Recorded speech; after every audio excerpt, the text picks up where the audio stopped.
Un estado de shock no es algo que se produce únicamente cuando nos pasa algo malo, sino también cuando perdemos nuestra narrativa o nuestra historia, cuando nos desorientamos. Lo que nos mantiene orientados, alerta y a salvo del shock es nuestra historia. Una época de crisis como la que estamos viviendo es ideal para pensar en la historia, en la continuidad, en las raíces. Es un buen momento para situarnos en la historia de la lucha humana. Historia de España. España, comienzos del siglo XX. En aquellos tiempos reinaba Alfonso XIII y mandaba bastante. La mayoría de la actividad económica la encontramos en la industria del norte, propiedad de la alta burguesía, pero sobre todo en el campo, propiedad de nobles, terratenientes y la iglesia, del que vivía la mayoría de la población. Los obreros de las industrias trabajaban y vivían en condiciones pésimas, con jornadas de trabajo interminables, sueldos miserables y una esperanza de vida muy corta, lo cual era perfecto para los patronos, que incrementaban sus beneficios año tras año mientras sus trabajadores yacían en la miseria. En el campo, la situación no era mucho mejor. El campo español, la principal fuente de riqueza del país. Pese a que existían algunos pequeños propietarios en el norte, la mayoría de los jornaleros trabajaban para los grandes latifundistas, los propietarios que poseían casi toda la tierra y que obtenían grandes beneficios sin moverse del sillón de su palacio. Estos señoritos usaban la tierra por debajo de su capacidad de explotación e imponían unas condiciones de trabajo duro de sol a sol por sueldos de hambre, manteniendo muchas de sus tierras sin trabajar. Unas tierras que podrían dar trabajo a toda una masa de campesinos en paro, pero que mantenían paradas. Alfonso XIII gobernaba a través de dos partidos políticos, el conservador y el liberal, que se iban turnando en el gobierno mediante la manipulación y fraude electoral, conocido como el pucherazo. Los obreros de las fábricas comenzaron a hacer grandes huelgas para la consecución de la jornada laboral de 8 horas. Se conquistó por primera vez gracias a la huelga de la CNT en la Canadiense de Barcelona, en una época en la que creció el interés de los obreros en afiliarse a un sindicato para luchar por sus condiciones de vida. Pero los patronos se enfadaron mucho con los sindicatos, así que pagaban a unos pistoleros para que les quitaran de encima a los sindicalistas molestos. Los sindicatos también se enfadaron un poco y comenzaron a vengarse de los patronos que pagaban a los pistoleros. Por entonces surgieron las reivindicaciones nacionalistas de Cataluña y País Vasco. La guerra colonial en Marruecos estaba costando mucho dinero y sangre. Barcelona era escenario de luchas callejeras entre obreros y pistoleros. Y en la lejana Rusia, los comunistas habían echado a los patronos, nobles y curas. Así pues, la oligarquía española y los militares estaban muy nerviosos y comenzaron a tener miedo. De modo que comenzaron a conspirar y apareció un militar dispuesto a salvar España. Miguel Primo de Rivera. Primo de Rivera disolvió el Parlamento, ilegalizó los partidos y los sindicatos y se puso de dictador. Y al rey le pareció muy bien. El dictador sacó a España de la guerra de Marruecos, acabó con las reclamaciones nacionalistas por la fuerza y acabó con el problema obrero persiguiendo a los obreros y metiendo a los sindicalistas, anarquistas y comunistas en la cárcel. Excepto al PSOE, al que invita a colaborar en su gobierno en cuestiones laborales. Pese a sus esfuerzos, Primo no podía salvar la patria y los problemas le hicieron dejar el poder. Alfonso XIII se quedó de nuevo él solito ante un montón de problemas que sacudían el país y el enfado de la gente en general. Así que convocó otra vez elecciones esperando volver al sistema de antes de Primo de Rivera. Pero en las grandes ciudades, donde era muy difícil cometer fraude electoral que se hacía en el campo, ganaron los partidos partidarios de la República.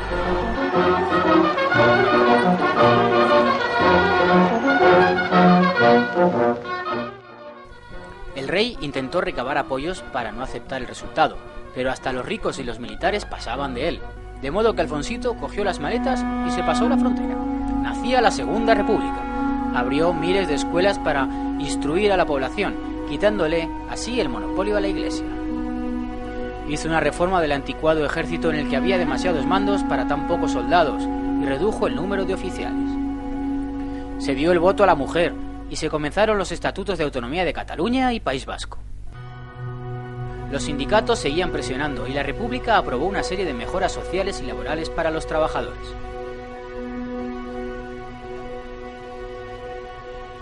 En el campo, la reforma agraria intentó expropiar algunas tierras de los terratenientes y la Iglesia para dárselo a los campesinos. Y aunque no llegó a desarrollarse del todo, también supuso mejoras en la vida de los campesinos sin tierra. Los oligarcas vieron amenazados sus privilegios y su modo de vida de vivir del cuento, y conspiraron de nuevo. Sus banqueros financiaron a los militares para que dieran otro golpe de Estado.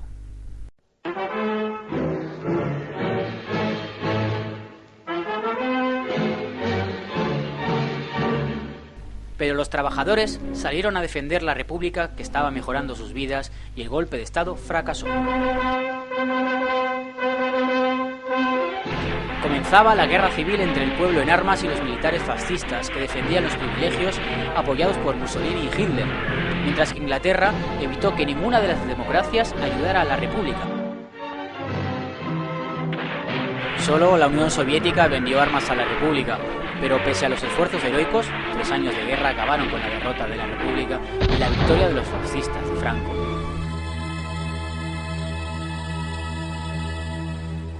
Los vencedores acabaron con todos sus enemigos, encarcelaron o mataron a todo aquel sospechoso de apoyar la República y cientos de miles salieron de España para salvar la vida. Los oligarcas estaban muy contentos y tenían muchas razones para estarlo, pues sus iguales en Europa también apoyaron a los regímenes fascistas, pero la jugada a ellos les salió mal.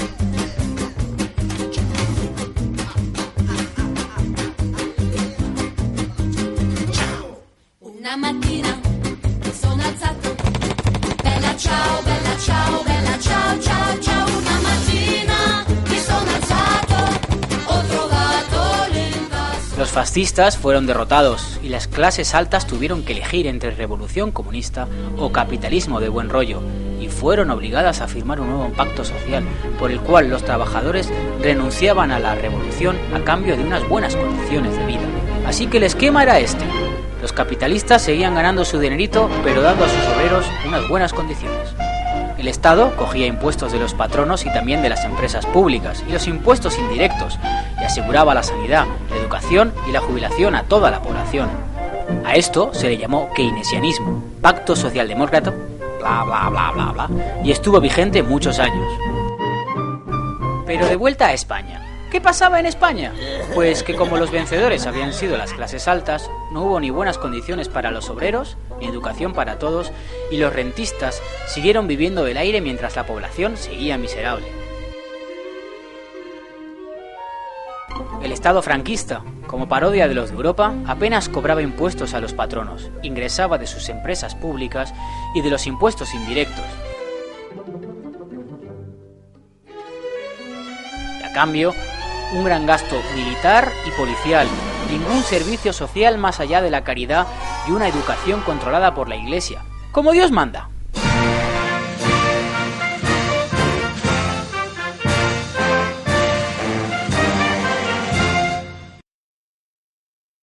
En el campo, la lucha contra el hambre se intentó solucionar abandonando el campo y los campesinos marcharon a las ciudades a engrosar la masa obrera que trabajaba en las fábricas.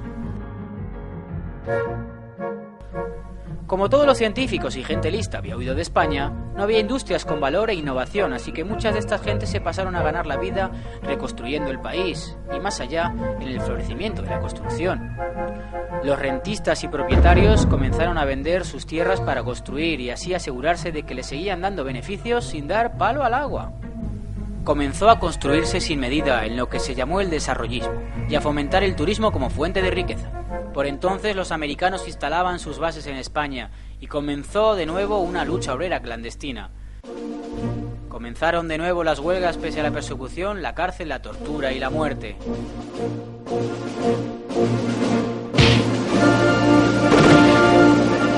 La represión obrera y nacional en el País Vasco produjo el nacimiento de un grupo armado conocido como la ETA. Franco ya estaba viejo y se incrementó la lucha clandestina por las libertades y los derechos sociales. La oligarquía estaba muy nerviosa por los acontecimientos, pero los americanos también, y ya tenía un plan para después de la muerte de Franco. Un partido conservador y otro progresista, que se fueran turnando sin poner en peligro el capitalismo. El partido elegido para ser el partido A fue el PSOE, desaparecido desde la Guerra Civil, y para eso eligieron a este tipo, Felipe González, que se deshizo de los viejecitos del PSOE y se puso él al frente del partido con el apoyo de los socialdemócratas alemanes. Franco nombra como su sucesor a Juan Carlos de Borbón y poco después la espicha de viejo. Un tío llamado Adolfo Suárez es presidente del gobierno franquista. Los americanos y la socialdemocracia alemana, y a través de fundaciones, dan un montón de dinero y apoyo al PSOE para que compita con los comunistas que han estado 40 años luchando contra la dictadura. Soy moderno, soy eterno y lo estoy pasando bien. El Partido Comunista traga con lo que le echen a cambio de ser legalizados. Y los fascistas ahora se convierten en demócratas de toda la vida.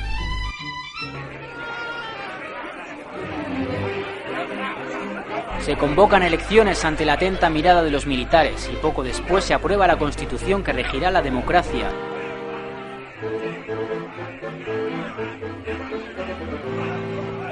Luego sale elegido Suárez como presidente del gobierno.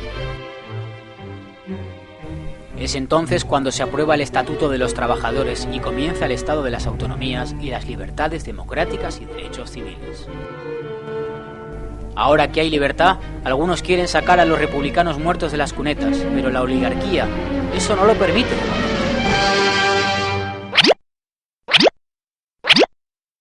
La crisis económica mundial genera un paro tremendo y por entonces los americanos ofrecen a España la entrada en la OTAN, la alianza contra la Unión Soviética.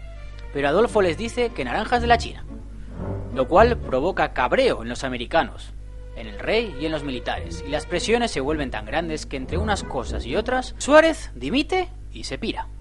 Justo después es el intento de golpe de estado de Tejero, que acojona mucho, pero que realmente solo era una maniobra donde está implicado casi todo el mundo para formar un gobierno de salvación nacional, con el rey a la cabeza, pero que es frustrado por el propio Tejero, que creía que el golpe era para volver a los buenos tiempos de Franco.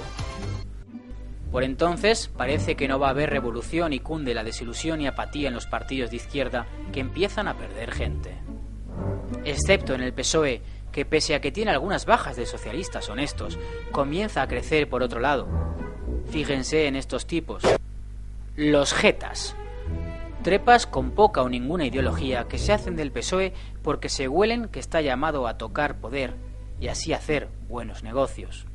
Y sí, gana el PSOE por mayoría absoluta ante el alborozo general. Felipe se encuentra al Estado franquista y piensa en que hay que cambiarlo por uno keynesiano al europeo si quiere mantener el apoyo de las masas. Pero el problema que se encuentra es que los rentistas, los patronos y ricos en general, no están por la labor de dar ni un duro por el estado del bienestar, que para eso ganaron la guerra. Pero, ¿para qué están los amigos? Los americanos y alemanes siguen ayudando a Felipe y le dan acceso a los mercados financieros, para que le den dinerico al Estado español. Felipe ahora tiene que cumplir su parte del trato. A cambio de todo ese dinero y apoyo recibido, hay que mantener a España en la OTAN. Así que por fin España tenía su estado del bienestar sui generis, donde los ricos dan poco, pero como los mercados nos prestan un porrón de dinero, ya tenemos sanidad, educación y jubilaciones dignas. Eso sí, la pasta hay que ir devolviéndola con lo que crece la deuda. El PSOE en sus inicios aprueba algunas mejoras sociales y laborales, pero poco después quiere que España entre en la Comunidad Económica Europea. Y le dejarán, pero otra vez, a cambio de algo. Europa dará durante años dinero como fondos estructurales para desmantelar la industria española poco a poco, lo cual provoca un gran aumento del paro. Soy moderno, soy eterno y lo estoy pasando bien. El PSOE entonces comienza políticas recortando derechos laborales con el argumento de reducir el paro. Europa también quiere que nos carguemos el campo igual que hemos hecho con la industria y a cambio nos da dinerico. Luego el Congreso aprueba el Tratado de Maastricht por casi todos los partidos de la Cámara. Nosotros no. La libre circulación de capitales se consagra como ley suprema y todo el capital de los ricos puede ir y venir y sobre todo moverse sin control por los paraísos fiscales. Europa nos manda a sus ciudadanos a veranear y dejarnos dinero al turismo y ahora nos vende sus productos los que fabrican sus industrias. El paro crece hasta máximos históricos producto de estas políticas y muchos trabajadores se buscan la vida ellos solos.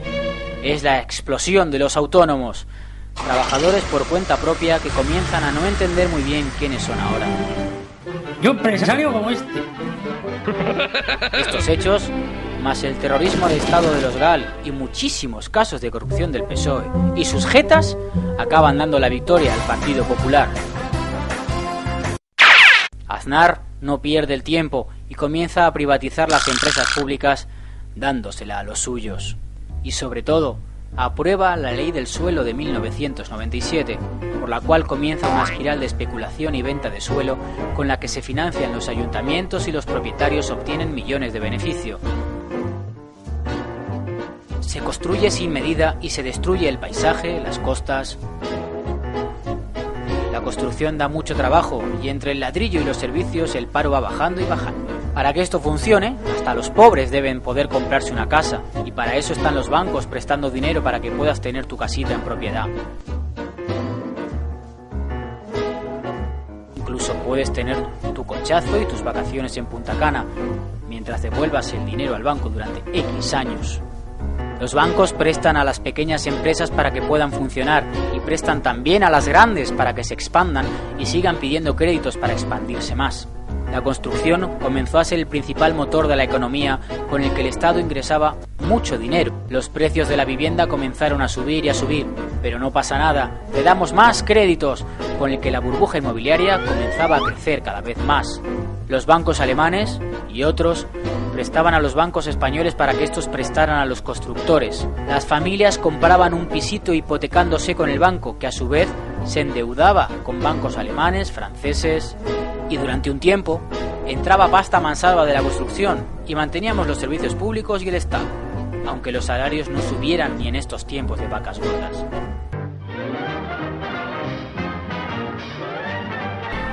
Creció la evasión de impuestos y el Estado no persiguió a las grandes fortunas. Solo persiguió al autónomo y al desgraciado que intentara defraudar una peseta. Siguiendo el Tratado de Maastricht, España cede su soberanía monetaria con la entrada al euro, al Banco Central Europeo, controlado por la banca alemana y que su única misión es controlar el déficit, o sea, tener más gastos que ingresos. Y es lo que le faltó al PP para reducir el gasto. Pero el gasto social, sanidad, pensiones y sanidad pública, porque como ellos ya tienen la sanidad privada que se pagan, la pública se la bufa. Aznar es de los pocos líderes mundiales que apoya la guerra de Irak que impulsan los americanos. Más del 80% de la población se manifiesta en contra de la participación española en la guerra de Irak, pero el gobierno del PP persiste en su apoyo. Los atentados de Atocha del 11 de marzo son entendidos por mucha gente como consecuencia de la guerra de Irak y provocan protestas contra la mala gestión del gobierno en este asunto en plena campaña electoral. Gana otra vez el PSOE y Zapatero es presidente del gobierno. A ZP le parece todo muy bien. Está entrando mucho dinero al Estado gracias a la construcción, así que sube el gasto social.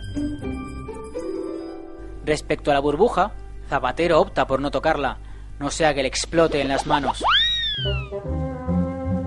Así que respecto a la economía ya solo se permite subir el salario mínimo interprofesional y realiza políticas de derechos civiles tales como el matrimonio homosexual, políticas de igualdad de género, y nos vende a todos el proyecto de Constitución Europea como una cosa muy buena, con unos debates donde todos defendían el sí. La población, sin enterarse de que iba la cosa, vota mayoritariamente que sí. Aunque por suerte los franceses y holandeses parecía que se la habían leído y votaron que no, echando por tierra ese proyecto que ahondaba aún más en el Tratado de Maastricht. Se le bajaron más los impuestos a los ricos y no se persiguió su evasión fiscal. Incluso el gobierno evitó que la justicia investigara a algún banquero por fraude fiscal.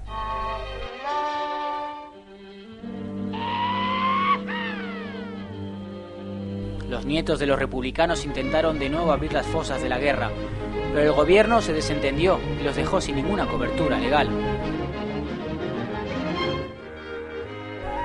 Y finalmente la burbuja explota. Empiezan a bajar los precios de los pisos.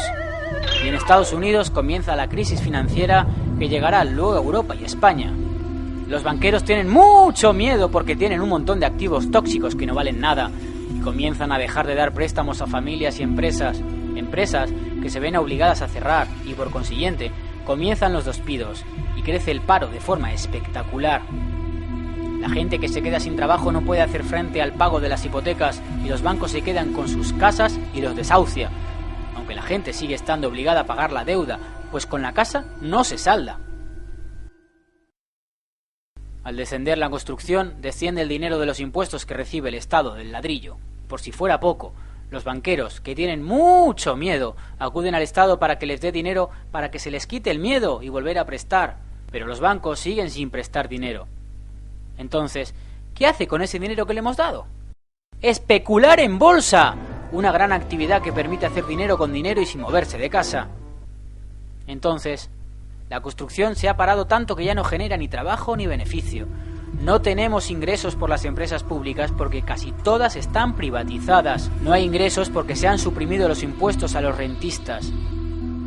Las grandes empresas siguen pagando muy poco y aún se les bajan más impuestos. Solo tenemos a los trabajadores por cuenta ajena y propia que den ingresos al Estado, así como todos los ciudadanos cuando compran algo mediante el IVA. Y los mercados que nos compran deuda a intereses muy altos, dineros que habrá que devolver un día. La deuda pública comienza a crecer y el Banco Central Europeo le dice a Zapatero que nos comprará deuda, pero como siempre, a cambio de algo, nos dejará en manos de los especuladores. El Banco Central Europeo le pide a ZP que sacrifique los derechos de los trabajadores y este baja el sueldo a los funcionarios y hace una reforma laboral que provoca una huelga general. Luego le pide más sacrificios, aumentar la edad de jubilación y reducir las pensiones futuras para así beneficiar a los fondos de pensiones privados. Solo entonces el BCE compra deuda, pero siempre a través de los bancos privados, a los que les presta el dinero al 1%, para que luego se lo presten al Estado al 7%. Negocio redondo para los bancos. Comienzan a salir a la luz numerosos casos de corrupción política que hacen que la gente se cabree mucho, aunque no sepa muy bien con quién se tiene que cabrear. ¡Los inmigrantes! ¡Los inmigrantes! ¡Los sindicalistas! ¡Los sindicalistas! ¡Los funcionarios! ¡Los funcionarios! ¡Los funcionarios de la ¡Los coches oficiales! ¡Los coches oficiales! ¡Que les quiten los coches oficiales! ¡Que les quiten todos los políticos! ¡Los coches oficiales! ¡Los coches oficiales! ¡Que les quiten los coches oficiales! El descontento tiene una explosión en el movimiento 15M, que ocupa las plazas y denuncia la situación. Pero si no quieres caldo, toma 2 tazas. PSOE y PP pactan una reforma de la Constitución donde se prioriza el pago de la deuda a cualquier otro gasto, sean pensiones o sanidad. Una reforma sugerida por el Banco Central Europeo y los mercados. Así que el dinero que iba para servicios sociales se va a la banca. El descontento hace que el PP gane las elecciones otra vez y Rajoy se encuentra con más déficit del Estado y más deuda, sobre todo privada. Así que Europa y el Banco Central vuelven a presionar a Rajoy para que acepte rescates y reducir el déficit, pero como siempre, a cambio de recortes sociales. Recortes que el PP está encantado de hacer. Para corregir el déficit, ¿qué hace el PP? ¿Aumentar los ingresos y coger el dinero de donde está? ¡No! ¡Bajar los gastos! El discurso oficial en los medios es unánime. La culpa la tenemos todos porque hemos sido todos ricos hace unos años y hemos derrochado mucho. No hay dinero. Pese a que las clases altas siguen ganando más dinero que nunca. Y sube el IVA para aumentar los ingresos. Comienzan los recortes en sanidad, una práctica que lleva haciendo el PP en Madrid desde hace muchos años. Dan beneficios a los fondos privados de pensiones de la banca y hacen recortes muy bestias en educación. Recortan dependencia y pensiones. Su reforma laboral, que se carga los convenios colectivos y abarata el despido, provoca el efecto deseado: despidos masivos y aumento del paro, con lo cual bajan los salarios porque los patronos dicen que tenemos que ser más productivos, como lo son en otros países del extranjero, para competir y exportar. Las protestas por el estado de las cosas suelen acabar con tortazos y detenidos, y la represión se eleva a cotas que recuerdan otras épocas. Decenas de miles de jóvenes emigran a otros países buscando el trabajo que parece que aquí nunca habrá, mientras el Estado lo sostienen las rentas del trabajo y los autónomos, mientras los que más ganan siguen evadiendo su dinero a paraísos fiscales. La oligarquía está otra vez muy contenta. Al final, la historia siempre tiene a los mismos protagonistas, que van cambiando de nombre y de cara, pero que siguen siendo los mismos 2 actores. A ambos les separa una diferencia fundamental. Uno siempre lucha por sus intereses, mientras que el otro solo lo hace a veces, cuando se entera de verdad de lo que está pasando.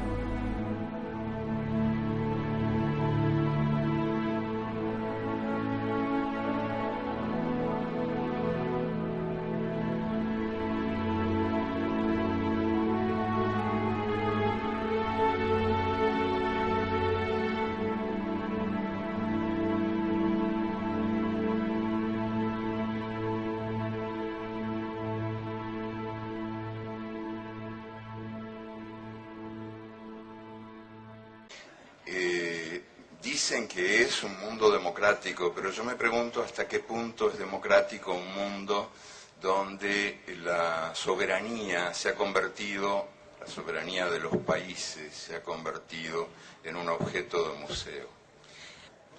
Por ejemplo, por citar ejemplos concretos que me parece útil aportar, el organismo que gobierna a los gobiernos en el mundo de hoy, el Fondo Monetario Internacional, está dirigido por 5 países y da las órdenes a casi todos los países del mundo, salvo los países que dan las órdenes. Claro, que pueden ser sádicos pero no masoquistas. Possono essere sì sadici, ma certamente non masochisti. El Banco Mundial es más democrático y hay que reconocerlo y dejar constancia aquí de esa gran diferencia. El Fondo Monetario está dirigido por 5 países y el Banco Mundial por 8. Después tenemos la Organización Mundial de Comercio, en cuyos estatutos se establece que las decisiones se tomarán por voto democrático. Nunca se votó en la Organización Mundial de Comercio. Nell'Organizzazione Mondiale del Commercio Nunca. non si è mai votato. Ni una sola vez. Se utiliza el principio stalinista de la aclamación. Las resoluciones se toman por aclamación. Votó el organismo anterior, que se llamaba GATT, votó una vez. No fue una buena experiencia, no se repitió. Nunca se repitió. Entonces, ¿podemos hablar de un mundo democráticamente organizado cuando el mundo depende de 3 organismos no democráticos que toman las decisiones en lugar de la humanidad? Podríamos también, si el tiempo diera, yo quiero ser breve, hablar del Consejo de Seguridad de las Naciones Unidas, que hoy por hoy parece que las guerras están bien cuando las Naciones Unidas las aprueban y están mal cuando no las aprueban. Pero ¿quién imparte questa benedizione? ¿Quién imparte questa benedizione? Las Naciones Unidas están formadas por una Asamblea General. Ahí estamos todos los países, todas las voces, incluso la de este señor que también quiere participar. Tutte le voci. Ma è simbólica. La Asamblea General es simbólica. Formula recomendaciones. No toma decisiones. Las decisiones las toma el Consejo de Seguridad. Y el Consejo de Seguridad está donde mandan los 5 países que tienen derecho de veto. El derecho de veto es el que de veras decide. Ellos velan por la paz mundial, pero son también los 5 principales fabricantes y vendedores de armas en el mundo. Tutelano.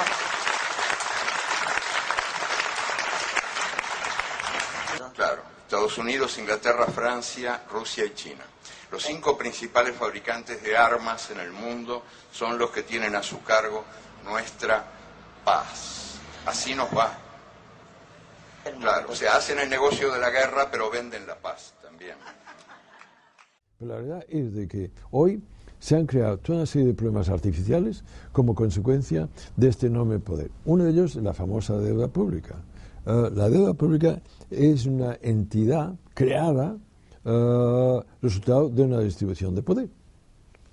Cuando el Banco Central Europeo, que no es un banco central, es un lobby de la banca, presta dinero a la banca privada a unos intereses del 1%, y con estos intereses del 1% la banca compra deuda pública a unos intereses de 6 o 7%, en el caso español e Italia, es el negocio del año. Y claro, para la banca le va muy bien que la prima de riesgo está a este nivel, porque recibe intereses más altos. Pero oiga, si en lugar de ese sistema de gobierno del euro que existe, que se ha diseñado precisamente para beneficiar a la banca a costa de los estados, si tuviéramos un Banco Central Europeo, que fuera un Banco Central, y que por lo tanto imprimiera dinero, pero se lo prestaría al Estado, a unos intereses del 1%, ¿usted sabe cuál sería la deuda pública de España? En lugar del 90% sería 14%. Entonces es una deuda artificialmente creada que ha beneficiado a la banca, al ciudadano normal y corriente no le ha beneficiado nada, antes al contrario, un sacrificio enorme, ahora con unos recortes brutales, y no hay otra manera de definirlo. Pues se trata de lo siguiente. Como la banca española, esa banca tan buena que decía Rodríguez Zapatero, se ha demostrado una banca ladrona, estafadora, despilfarradora, que está hasta aquí de pufo, de crédito, de robo y de asalto, casi a mano armada, el Estado ha ido a solucionar el problema de la banca. Y claro, la banca sigue tragando dinero, pero hay un momento en que el Estado o el gobierno dice, bueno, ya está bien, ¿por qué el dinero que debe la banca española a la banca alemana? ¿Y por qué le debe dinero la banca española a la banca alemana? Vámonos otra vez a recordar una época del ladrillazo. ¿Cuántas casas? ¿Cuántos pisos? Se le decía a la gente, no, endéudate, saca un préstamo para la casa y también para el coche. Nos metieron como el drogadicto mete al cliente en la droga y hoy le echan la bronca al pobre drogadicto. Hoy la bronca es al pueblo español, porque gastó por encima de sus posibilidades y estaba todos los días en la televisión, compra, endéudate. Pues bien, cuando los bancos empezaron a prestar dinero para el ladrillo, ya sabemos lo que ha pasado con el ladrillo, los bancos se les acabó el dinero. ¿A quién le pidieron los bancos españoles dinero para hacer préstamos a los españoles? A los bancos franceses y a los bancos alemanes. Y hoy resulta que el problema que tiene la banca es que le debe a la banca alemana.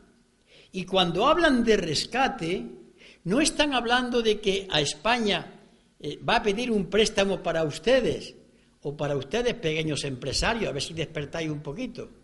Le da dinero para que la banca española pague a la banca alemana. Es decir, Alemania da dinero a España, le cobra unos intereses que vuelven otra vez a Alemania. Y esto se llama rescate, realmente es un secuestro, pero la palabra que se utiliza es rescate.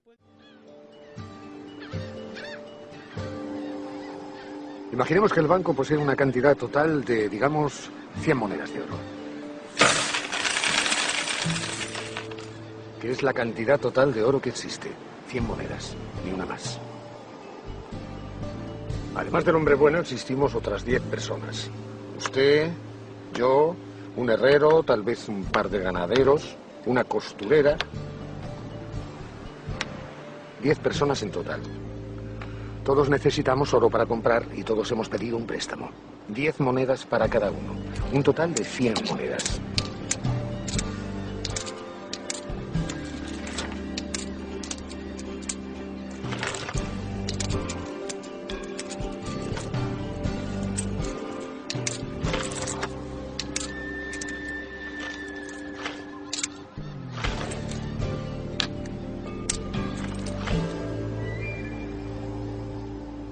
¿Se pierde?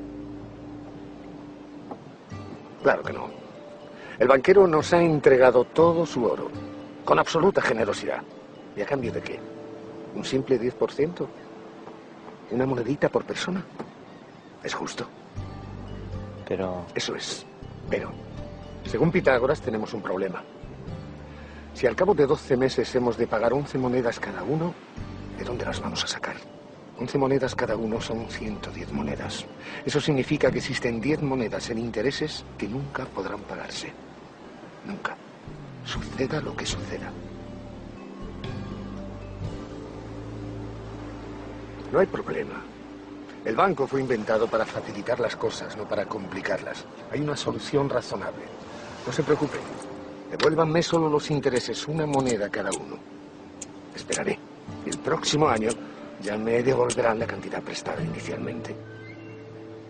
Las primeras 10 monedas, en definitiva. Adelante. Sin embargo, si devolvemos una moneda, nos quedarán 9. 9 a cada uno. Así que si aún debemos 10 monedas, al cabo de un año seguiremos con el mismo problema y además tendremos menos dinero. Correcto.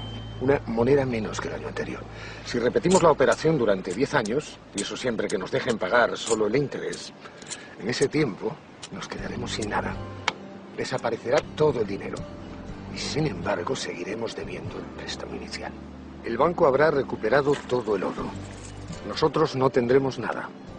Y aún deberemos lo que nos prestaron al principio. 100 monedas entre todos, que nunca podremos devolver porque sencillamente no existen.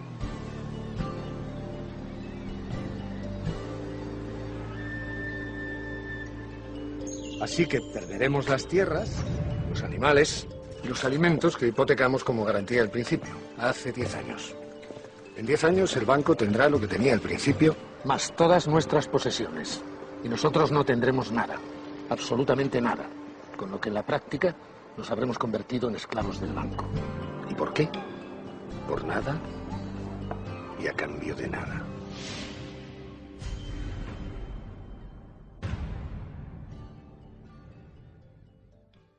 Que pueden ustedes entrar cuando lleguen a casa en internet y busquen Gesta, G-S-T-H-A, que es una organización de inspectores de Hacienda que se dedica a informarle a nuestro pueblo de lo que está ocurriendo tras la cortina de la economía y de los impuestos. Y estos señores inspectores, que saben perfectamente de qué se está hablando, dan los siguientes datos escalofriantes.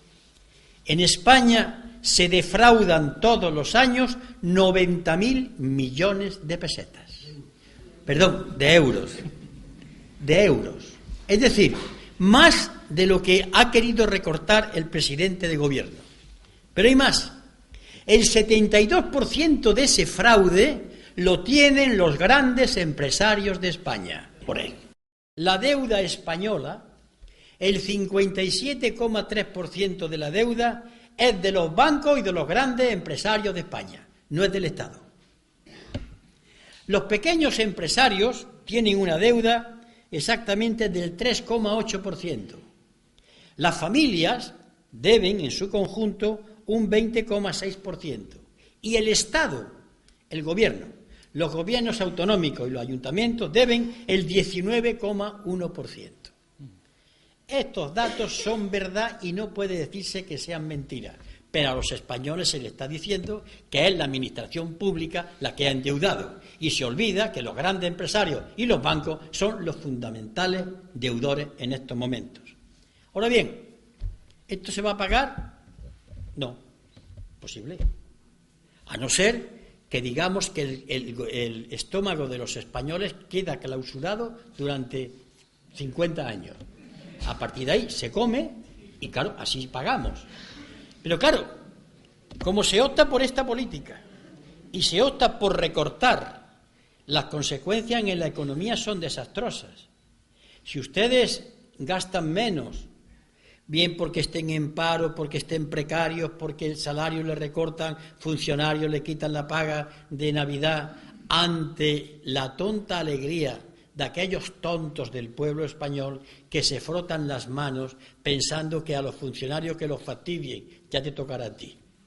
Que es de las cosas peores, más absurdas que yo he podido oír. Alegrarse con el mal del otro, en vez de decir todos para arriba, es la igualdad en la miseria, cuando la igualdad es la igualdad hacia arriba, no la igualdad en el fango. Pues bien, en esta situación, con estos recortes, la gente no compra.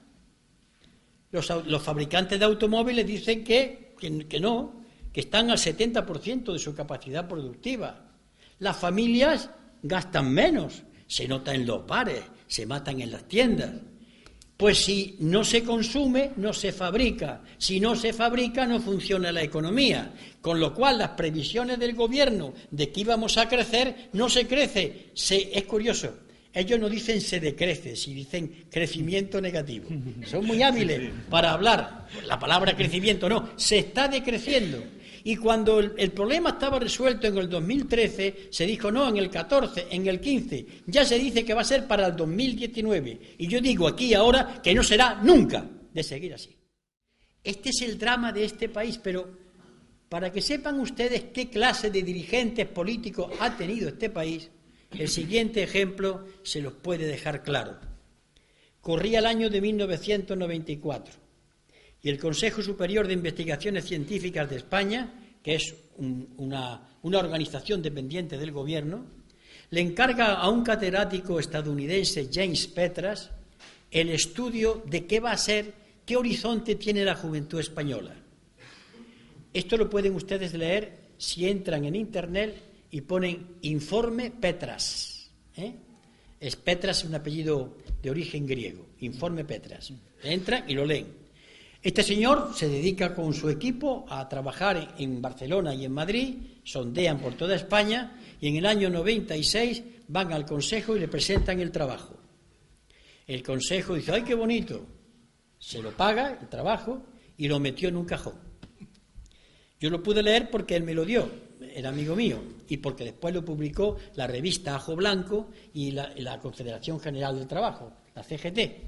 Pues decía Petras, entre muchas cosas, dos tremendas. Decía, estamos en un país en el cual la generación en la que estamos va a vivir peor que sus padres, por primera vez. Hasta entonces en España los hijos habían vivido un poquito más que los padres. Ahora no, estamos en el momento en que los hijos iban a vivir peor que los padres. Y la segunda nos debe hacer reflexionar. Lo que pasa es que esa juventud que ya va a vivir peor que sus padres ha sido educada entre algodones. Que mi niño no pase lo que yo pasé, no te preocupes, vida mía, tú diviértete, ve al botellón, a lo otro, tú no sufras. Y son indefensos por la situación económica e indefensos mentalmente porque no los entrenaron para la lucha y la rebeldía. Lo cual es tremendo, porque estamos ante la situación de que estos jóvenes viven en un núcleo familiar que el padre o el abuelo o la madre tienen que soportar la estancia de este ser humano, el cual, si pide un salario o pide que le den una subvención, si vive con los padres ya no la cobra. Y en una situación que ya denunció el defensor del pueblo andaluz, el señor Chamizo, hace un año. Dijo en su informe leído ante el Parlamento andaluz, hemos observado la cantidad de ancianos que son sacados de los asilos y llevados a la casa porque el abuelito o la abuelita, con su poca paga, constituye el único ingreso que tiene el núcleo familiar que se haya formado. Esto es España en el siglo XXI. Nuestra situación es muy similar a la de América Latina en los 80 y los 90. Las similitudes son impresionantes porque en nuestro caso es la Troika la que nos proporciona un programa que tenemos que aplicar y si no lo hacemos no nos da dinero para sobrevivir económicamente hablando. En el caso de América Latina era el Fondo Monetario Internacional, que también es parte de nuestra Troika actualmente, pero que allí el Fondo Monetario Internacional impuso los planes de ajuste, es decir, salvaba a las economías, entre comillas, salvar, pero a condición de que aplicaran duros planes de ajuste que incluían privatizaciones, flexibilización del mercado laboral, todo tipo de reformas fiscales regresivas, que todo ello condujo finalmente a una crisis brutal en toda América Latina, porque según iban aplicándose, los hechos demostraban que no funcionaba, pero aún así se les decía, no, la receta es buena, hay que aplicarla en mayor dosis, que es lo que hacía el Fondo Monetario Internacional y es lo que hace la Troika con nosotros actualmente. Al final, pues toda América Latina se desesclavizó de la finanza del Fondo Monetario Internacional y, de hecho, los economistas de organismos internacionales, como es la CEPAL en América Latina, pues consideran que aquello fue la década perdida, una década de aplicación de políticas que incrementaron la desigualdad, la miseria, la pobreza y no consiguieron sacar a los países de la crisis y que solo se consiguió salir de la crisis cuando se rompió con el Fondo Monetario Internacional. Se está llegando además a límites de la hipocresía que no se cultivaban antes, porque Europa tenía más poder de simulación de lo que hacía. Pero ahora la capacidad de simulación de esta vieja actriz ya se fue desgastando y uno ve las cosas con más claridad a partir de lo que cada día está ocurriendo. Pongamos el ejemplo de Grecia castigada y vuelta a castigar y obligada a endeudarse más para pagar deudas que van creciendo a medida que se van pagando y que sirven para hipotecar el destino de un país que se supone que fue la cuna de la civilización o por lo menos de la democracia, aunque yo tengo mis serias dudas de que un país donde los esclavos y las mujeres eran invisibles en la Grecia clásica puede ser la cuna de la democracia, me pareció siempre dudoso. Pero en todo caso hay que reconocer que es un país de alto prestigio, muy bien ganado, con tradiciones que nos han marcado, por lo menos a todos los que vivimos en estos países, ¿no? Y recibimos esta cultura llamada occidental, que en realidad no es tan occidental porque la cultura griega debía mucho a los egipcios y a otras culturas orientales, ¿no?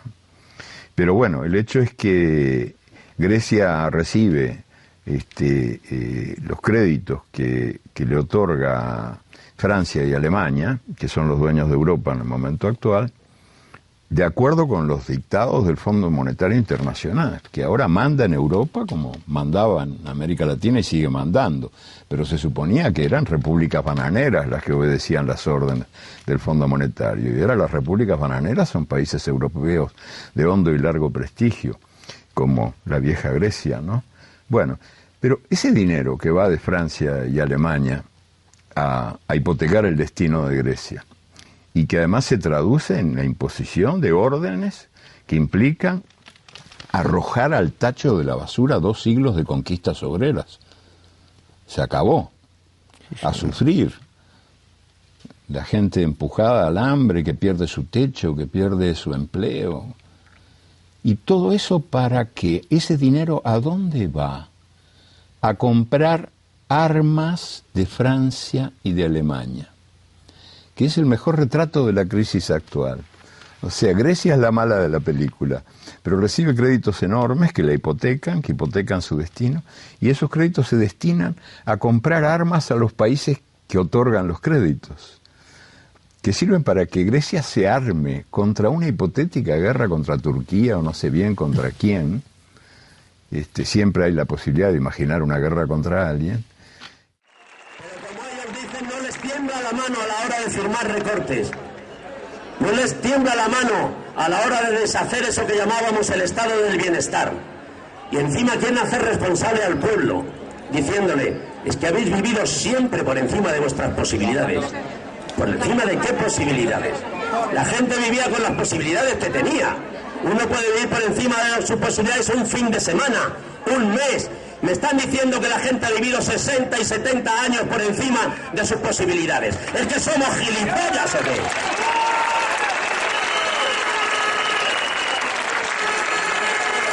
Y nos pone muy clarito el ejemplo. Dicen, esto se entiende muy bien, es como una familia. Una familia no puede ingresar 100 y gastar 200. Pero ¿qué familia de este país puede estar años y años gastando el doble de lo que tiene? ¿En qué coño supermercado le fían? ¿Qué banco deja que no pague la hipoteca? ¿Pero de qué están hablando? ¿Por qué? ¿A santo de qué? Es verdad que hay muchos españoles endeudados, porque esa es la base del funcionamiento de este sistema, el endeudamiento. Si no, este sistema en el que vivimos, que se llama capitalista, se para y se cae. El Estado está endeudado, claro que está endeudado. Cuando hay que hacer una carretera, no llega allí el ministro con miles de millones a repartir. Se empieza la carretera y se paga 30, 60, 90 y se van entregando certificaciones. La gente para comprar un piso, cuando llega y lo ve, no llega y dice, ¿cuánto vale 300.000 euros? Tenga, los 300.000. No, tiene que ir a un banco. Ese es el primer paso. Y en el banco es donde le dicen cuáles son sus posibilidades. Nunca por encima. Le dicen, tráeme la nómina, tráeme un aval si lo tienes, tráeme, pues esto es lo que hay. Bien, entonces entran en una cosa que se llama bastanteo. Se lo dan a un técnico y le dicen, estas son tus posibilidades. Tanto al mes durante tantos años. El ciudadano no decide sus posibilidades. El ciudadano se tiene que buscar la vida con lo que tiene. Y las posibilidades se las han dado los bancos cuando ellos han tenido que acceder a una vivienda. Porque a ellos les han convencido de que el régimen de alquiler era nefasto, que era quemar dinero. Y que lo que tenían que hacer era comprar una vivienda, hipotecarse a 30 años la mayoría de los ciudadanos para no quemar ese dinero, para tener un pequeño patrimonio que les sirviera a ellos o a sus hijos. Es decir, las posibilidades no las han decidido los ciudadanos, las han decidido los mismos que han creado esta gran estafa. Hay datos que son alucinantes. Los impagos de las hipotecas de los ciudadanos apenas llegan al 6% del quebranto de Bankia. la mayor parte, más del 20%, son constructores a los que sí aceptan la dación en pago. Se meten en proyectos, se meten en promociones, que si no les sale bien, se las dan al banco. Al ciudadano no. Le quitan el piso y tiene que pagar la hipoteca. Esto es una gran injusticia que hay que acabar con ella ya. Porque ese quebranto supone solo un 6%, mientras que a los otros que han creado el 20% es porque han aceptado la dación. ¿Por qué esa distinción de unos y otros? Eso es otra cosa que nos tienen que explicar. Entonces, ¿qué hacen? Aprovechan esta crisis para llevar a cabo una maniobra que llevan intentando desde que el mundo es mundo. La reforma laboral es la misma que querían hacer hace 30 años, la que querían hacer hace 20 y la que querían hacer en los momentos de mayor bonanza económica. Es la misma, no puede ser que la misma solución sirva cuando vamos bien, cuando vamos mal, cuando estamos regular. Es una puta patraña, solo es una reforma para favorecer el despido. Y esa es la única realidad, para quitarle los pocos derechos que tenían los trabajadores y quitarle la poca pensión que tenían o las pocas indemnizaciones que les correspondían por derecho y por ley. El pueblo español ha firmado contratos durante años y años que solo atan a una de las partes, al pueblo. A los otros no les comprometen absolutamente en nada. Es lo que están haciendo, como sabéis, con la nueva reforma. Están haciendo ERES, echando a la gente a la calle y recontratándolos por menos pasta o a otros. Y como vivimos ahora en la sociedad del miedo, esa es la razón por que la gente no chilla. Pero hay que perderlo, porque se van a ir de rositas. Y ahora, ya si teníamos deuda, que dicen que estamos viviendo por encima de nuestras posibilidades, ahora nos caen de momento 60.000 millones de euros más que tenemos que pagar nosotros. ¿Cómo los vamos a pagar si estamos viviendo por encima de nuestras posibilidades? Va a salir el listo de la barba contárnoslo. O se va a hacer socio, ya no tiene que ir nunca más al Congreso porque se va a pasar la vida en el palco viendo el fútbol. Estamos viviendo esta vergüenza. La única razón por la que el otro día salió fue para poder irse al fútbol sin que la gente le dijera nada. Y se inventó un discurso absolutamente ridículo que ha creado un caos en toda Europa, porque como ya han entrado en la política de la mentira sistemática y están tan acostumbrados a mentir, les importa un carajo. Y todas las televisiones paran para hacer una retransmisión en directo de la intervención del señor Rajoy, que por fin, que ni siquiera en la campaña electoral hablaba, por fin habla al pueblo, para contarle una sarta de sandeces que no tienen pies ni cabeza y que encima siembra el desconcierto y el caos en Europa.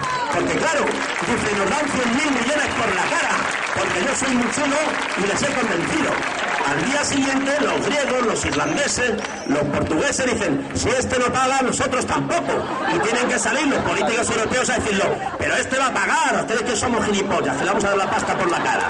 Claro que va a pagar los intereses que nosotros le pongamos. Y además se permite la chulería de decir, a mí no me presiona nadie, soy yo el que ha presionado. ¿De qué?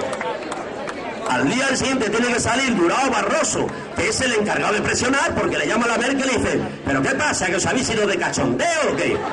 Y tiene que salir Durão Barroso a hacer una declaración a todos los medios a tranquilizar a Europa, diciendo, no le tuve que presionar porque se sentó y fue muy amable. Firmó lo que le pusimos en 5 minutos. ¡Qué presión! Dijo, es verdad que no le tuve que presionar, porque se bajó los pantalones de Mariegar, joder. Esa es la verdad. Se armó el pollo porque quería ir al fútbol y entonces le dijeron, joder, Mariano, sal, macho, dale tú alguna vez la cara, que tenemos al de Guindos quemado, tenemos al otro quemado, la Cospedal está quemada, tiene que ir a ver las obras del Palacio que se está haciendo en mitad de la Mancha, joder, que tienen cosas que hacer, da tú la cara algún día y sale allí haciendo el club de la comedia, porque en el fondo les importáis un carajo y esa es la verdad. es que no es democrático que una empresa privada tenga el monopolio de la información.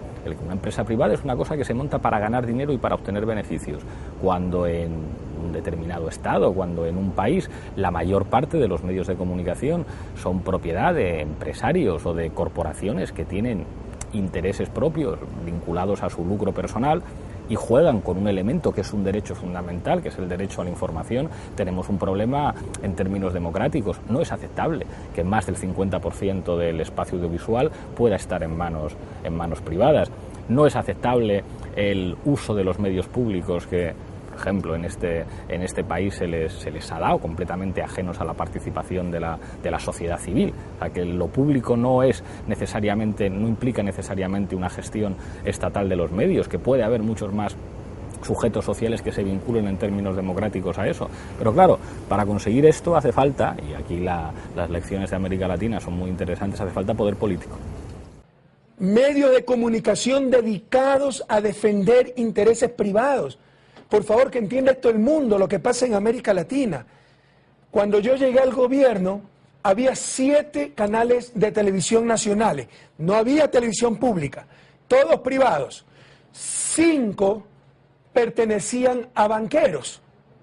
¿Se imagina usted, si yo quería hacer una medida contra la banca para evitar, por ejemplo, la crisis y los abusos que están sucediendo en Europa, particularmente en España? Tenía una campaña despiadada, pues, a nivel de televisión para defender los intereses de sus dueños, los propietarios de estas cadenas de televisión, que eran los banqueros. Entonces, no nos engañemos, saquémonos esas falsedades y estereotipos de gobiernos malvados persiguiendo angelicales y valientes periodistas y medios de comunicación. Frecuentemente es al revés, Julián. Esta gente disfrazada de periodista trata de hacer política, desestabilizar a nuestros gobiernos para evitar cualquier cambio en nuestra región y perder el poder que siempre han ostentado. El grupo más destacado en todos estos años está claro que es el grupo Prisa, que tiene presencia en todos los sectores de la comunicación, en prensa, con El País, pero también con prensa especializada, deportiva y económica, en radio, con Unión Radio, con lo que es la fusión entre la antigua Antena 3 Radio y la cadena SER, y también en televisión con 4, que es esa transformada Canal Plus, antigua Canal Plus, cuando se da la licencia en abierto, y la presencia también muy destacada en lo que es la televisión digital, las plataformas digitales, que es Digital Plus. Pero en los últimos años ha habido 2 grupos de comunicación que se le han venido a sumar en esta, entre comillas, pelea por estar entre los primeros grupos en España. Hablamos del grupo Vocento, que es fruto de la fusión entre Correo y Prensa Española, 2 grupos emblemáticos en el sector periodístico español, que también están presentes en prensa, con lo que tenía cada uno, con la que apartaba cada uno, y especialmente con el papel destacado de ABC, pero también con todo lo que traía el grupo Correo.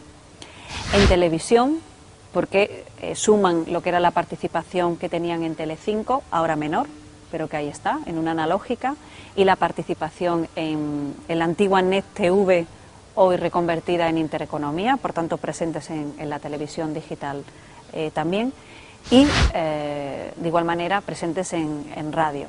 A estos 2 grupos, a Prisa y a Vocento, se le ha venido a sumar hace muy poquito, hace un par de años, el grupo Unidad Editorial, que es fruto de la fusión de Recoletos y del grupo Unedisa.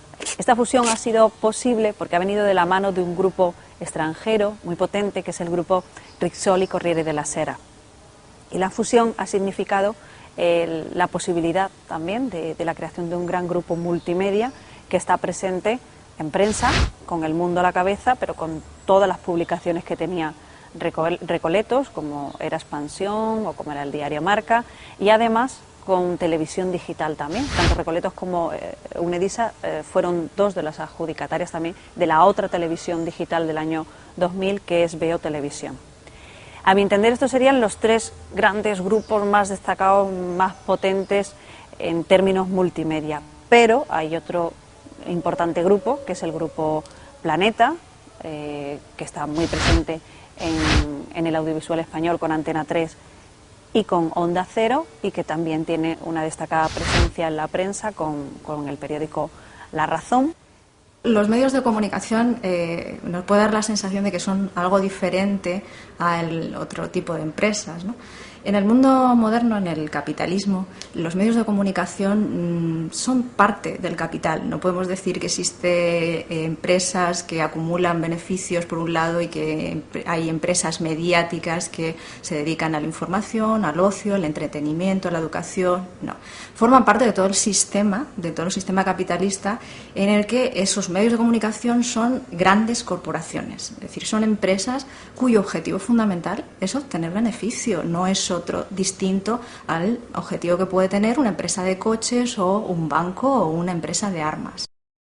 En 1996, Bill Clinton aprueba la Telecommunication Act, que es una ley, un acta, una ley que permite que entren en la propiedad de los medios cualquier tipo de empresa, es decir, construcciones y contratas, por ejemplo, o un banco.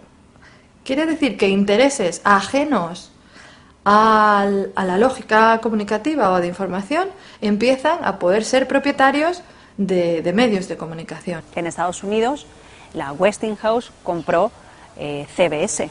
CBS después se fusionó a Viacom y dio lugar a uno de los mayores conglomerados de comunicación a nivel mundial. En Europa podemos poner también el ejemplo de dos casos, de la Lagardère, que es una industria armamentística, o el grupo también Dassault, que es otra industria armamentística, metidas ambas empresas en los medios de comunicación. Solo por citar el caso de Lagardère edita el periódico Le Monde, y en el periódico Le Monde participa junto a Lagardère el grupo español Prisa. Si nos vamos a Italia, el grupo Fininvest de Berlusconi viene del mundo de la construcción y tiene que ver mucho con las aseguradoras, y tiene una ramificación que es Mediaset, una ramificación mediática que llega hasta España a través de Telecinco. En la misma Italia tenemos también, por ejemplo, el caso de Rizzoli Corriere della Sera, que es el máximo accionista de un grupo español como es Unidad Editorial, y Rizzoli Corriere della Sera está dominada por la banca italiana y por el grupo automovilístico Fiat. En Estados Unidos, entre 1996 y 2003, en este periodo de tiempo, el número de licencias de radio, de negocios de explotación de radio, de negocios de radio, subió un 5,9%, o sea, hay más negocios. Y el número de propietarios bajó un 35%. O sea, había más negocios, pero sin embargo, estaban en manos de menos personas.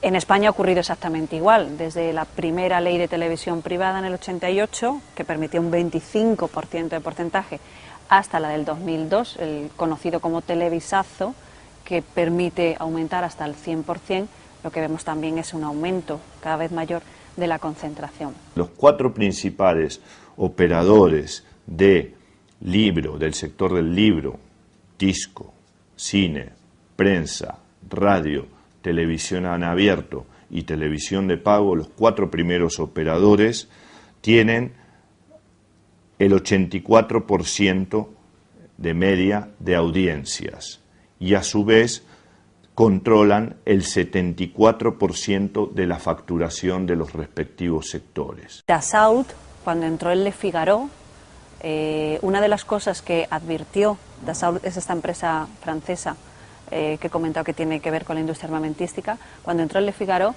una de las cosas que le dijo a los periodistas es que había cuestiones que no se podían publicar porque podían poner en peligro los intereses del país. Uno se para a pensar qué significa los intereses comerciales, matizo, dijo los intereses comerciales del país. Uno se para a pensar qué significa esto de intereses comerciales del país, porque aquí puede caber todo. Y luego también uno se para a pensar cuáles son los límites al derecho a la información. Suelen ser el honor, la intimidad, la imagen, la protección de la infancia, pero nunca la limitación al derecho de la información puede ser los intereses comerciales de un país. El 80% de las informaciones que la radio y la televisión proporcionan a los ciudadanos en España se basa o se dedica a hablar sobre lo que la gente ha dicho. Declaraciones de un político, declaraciones de un empresario, declaraciones. No sobre lo que ha ocurrido, no sobre los hechos, sino sobre cosas que dice la gente. Entonces, la información sobre cosas que dice la gente, pues tiene unos límites. Y el presidente del Banco Central Europeo ha estado en Madrid, ha estado en una cumbre de banqueros y ha pedido a España profundizar en la reforma laboral y agilizar la de las pensiones. Ha dicho que son extremadamente importantes para la prosperidad de la economía. Los formatos modernos lo que están perfeccionando, y lo están haciendo mucho, es el lograr aparentar que te están informando cuando te están opinando. Ese es el gran mecanismo de seducción vanguardista que en este momento se está llevando a cabo. Cuando un periodista da una opinión disfrazada de información en un medio de comunicación, está haciendo algo muy grave, porque la potencialidad del medio convierte esa opinión en algo cierto, en algo veraz, que no necesita ser contrastado. En la Primera Guerra Mundial es el punto de verdad de inflexión en esa confusión entre información y propaganda y en la implicación de los medios de comunicación en la guerra. Cuando Wilson se presenta a la reelección en Estados Unidos, se presenta con un discurso totalmente pacifista, ¿no? Porque, como él decía, nadie va a votar a una guerra. Sin embargo, un año después de ser elegido, tiene que orquestar toda una campaña para convencer a la población estadounidense de que hay que intervenir en esa guerra. Y ahí se creó la famosa Comisión Krill para doblegar, para cambiar la opinión pública estadounidense. Y se contrataron a periodistas para dar informaciones de lo que estaba pasando en Europa, se pagó a documentalistas para que hicieran documentales contando las barbaridades que estaban ocurriendo en Europa, se pagó a gente para que escribiera libros de texto e incorporara determinada visión de Europa. Había gente que iba por los pueblos y por las ciudades dando conferencias, profesores universitarios. Y curiosamente, quien inventa ese sistema complejo de propaganda no es una nación gobernada por un sistema totalitario, sino la democracia. El paradigma de democracia, que es Estados Unidos, crea en 1916 ya toda esta red compleja que es la propaganda.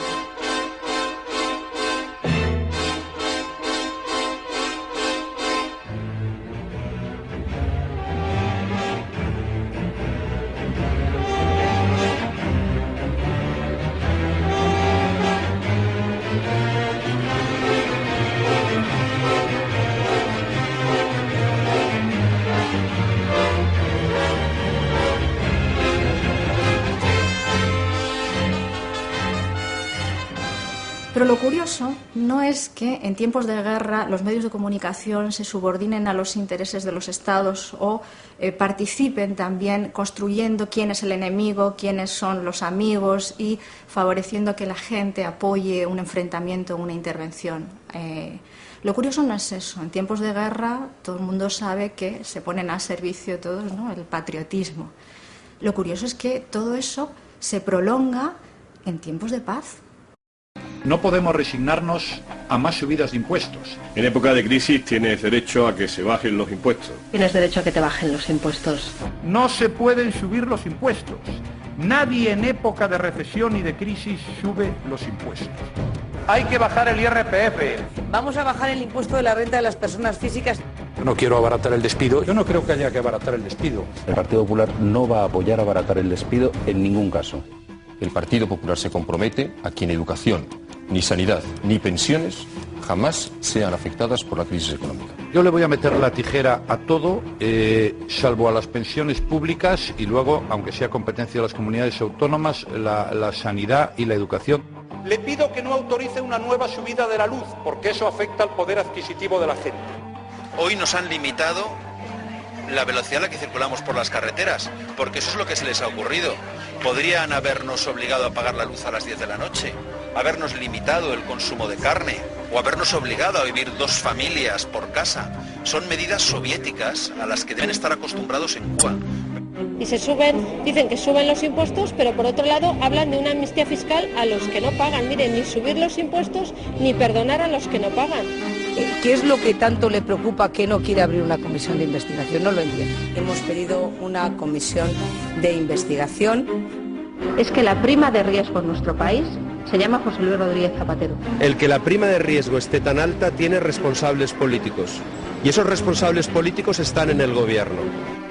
Que no cuenten con el Partido Popular para inyectar ni un euro en los bancos que no vaya a las familias y a las pequeñas y medianas empresas. Y yo desde luego no pienso dar ni un solo euro de dinero público a diferencia de lo que han hecho ustedes. Me presento a las elecciones sabiendo muy bien cómo están las cosas, o por lo menos parte de las cosas. Y por tanto soy consciente de eso, no me voy a quejar de la herencia que recibas. En España no hay amnistía fiscal, hay un proceso de regularización de activos ocultos. La reforma, como ustedes ven, no ha supuesto un recorte, son ideas más bien de eficiencia que de recorte. Una línea de crédito, plan global de saneamiento. Estamos hablando de un préstamo. Es un préstamo en unas condiciones muy favorables.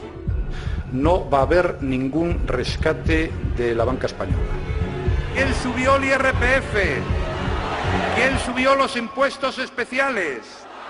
¿Quién subió la luz, el gas y el butano? ¿Quién hizo los recortes sociales más grandes en la historia de la moderna democracia española?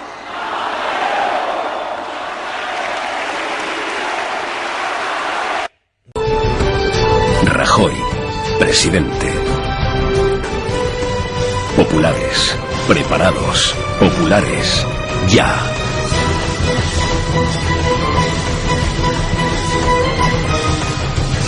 Partido Popular. Cuando nosotros nos encontramos con un periódico, nos encontramos con una serie de elementos que son importantes a la hora de analizar cada una de las noticias. Por ejemplo, ¿qué fuentes tiene la noticia? ¿Qué titulares tiene? ¿Qué noticia y qué información se da? ¿Es de enviados especiales o es de agencia? ¿Qué editoriales hay en los periódicos? ¿Qué artículos de opinión?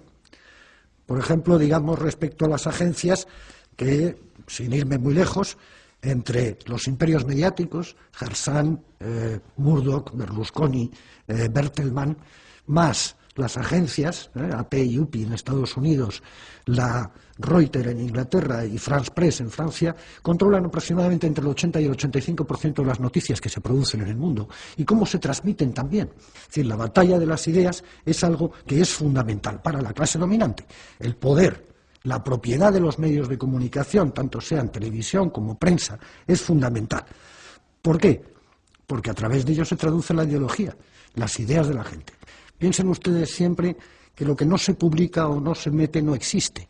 Por lo tanto, si yo controlo los medios de comunicación y no te doy la voz a ti, evidentemente tú no sabe nadie que existes, y como nadie sabe que existes, tus ideas no llegan, y como tus ideas no llegan, tú no estás. Hay otra cosa que me interesa mucho también, el doble lenguaje, que se está empezando a utilizar y que se lleva utilizando ya durante mucho tiempo.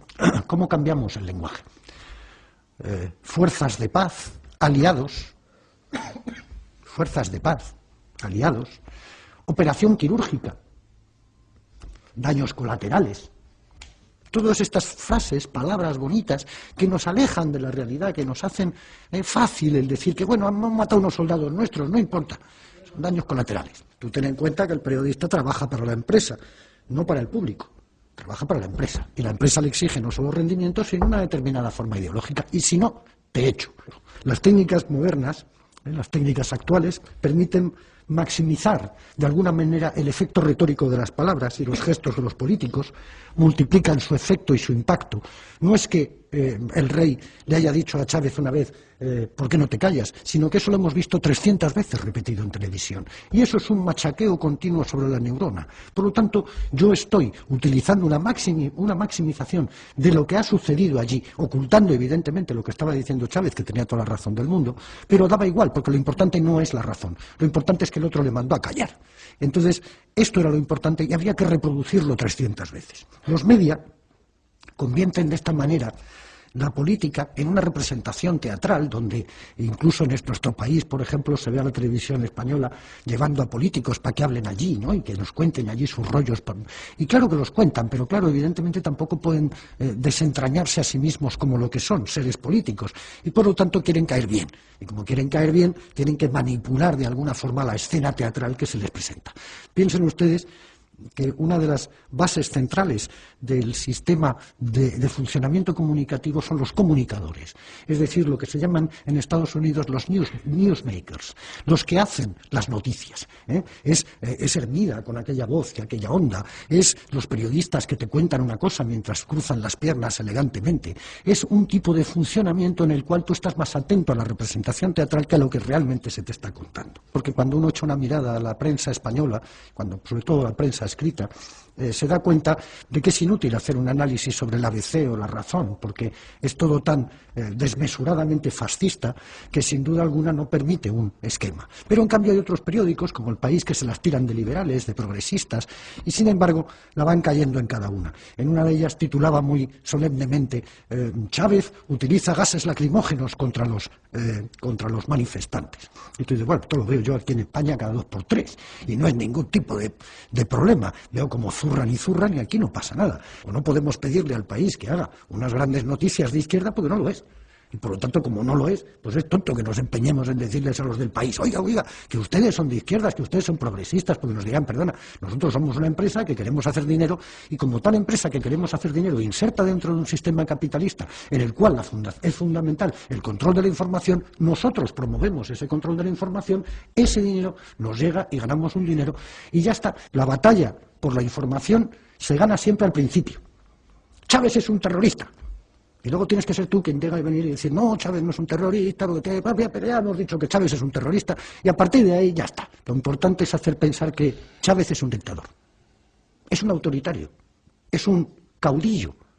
Le llaman cada 2 por 3 en el País caudillo, sabiendo perfectamente lo que la palabra caudillo significa en España. Hemos tenido uno 40 años, por lo tanto sabemos muy bien lo que es un caudillo. ¿Chávez es un caudillo? No, Chávez no es un caudillo. Chávez es un hombre que ha ganado 14 elecciones. 14. Entonces, este tipo de planteamientos se ganan así, se ganan soltándola a la primera, sin mayor problema. ¿Por qué? Porque yo no tengo capacidad de respuesta. Porque si tengo capacidad de respuesta, a lo mejor resulta que mando una carta al director y el director, por supuesto, no me lo publica. Como le ha pasado al embajador de Venezuela en España, que no para de mandar cartas a la ABC, al País y a todos los demás, y no publicado. Mire usted, España no es un país pobre.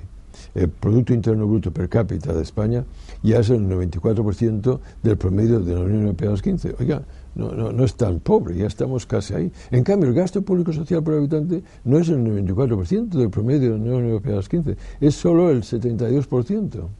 Si en lugar de ser el 72% del promedio del gasto público social de la Unión Europea de los 15 fuera el 94%, teníamos 66.000 millones de euros más. ¿Qué ocurre? Le estoy diciendo que España tiene 66.000 millones de euros. Lo que pasa es que el Estado no lo recoge.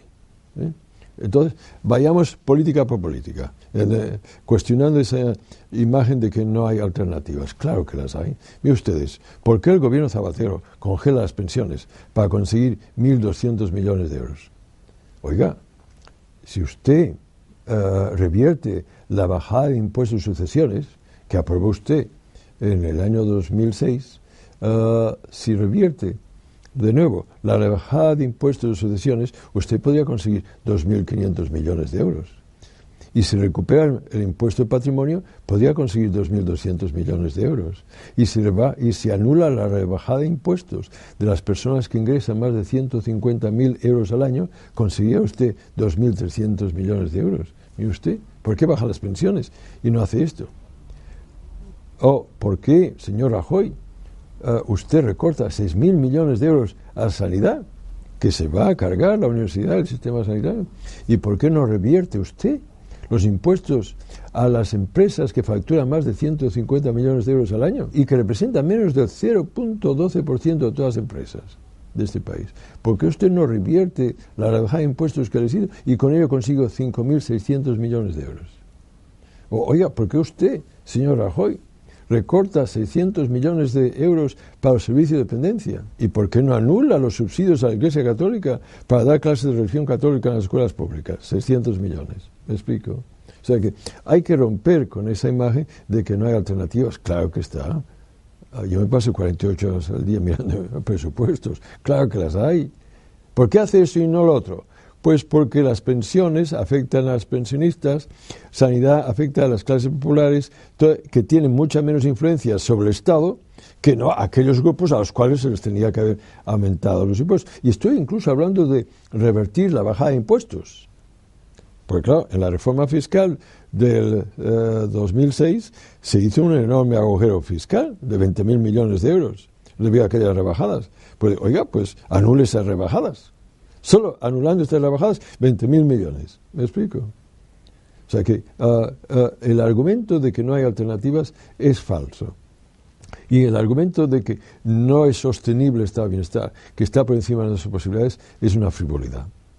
Claro que sí, que tenemos el dinero. Lo que pasa es que el Estado no lo recoge. O bien porque representan a estos intereses, o es porque tienen temor a enfrentarse con ellos.